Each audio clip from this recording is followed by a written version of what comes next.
If your Buick Encore has stopped connecting to Apple CarPlay, follow these steps to reset the system. Statistics show that 80% of infotainment connectivity issues are solved by clearing cached device profiles. Let us start the diagnosis process by verifying your hardware and software settings. First, check your cable, verify your phone settings, and make sure your software is fully updated. Software glitches like disabled Siri or active content restrictions are frequent hidden culprits.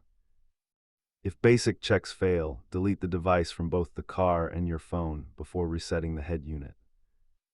Try these home fixes first, but if the USB port is physically damaged, you may need professional service. As you can see, the vast majority of issues are solved by replacing cables or performing a system reset. For advanced troubleshooting, inspect your ports for debris or perform a full factory reset of the system. Keep a compressed air can and a certified cable in your glove box to handle these issues quickly. Remember that persistence in pairing usually overcomes the most stubborn software conflicts. If you still have trouble, check your local dealer for a firmware update. Thanks for watching.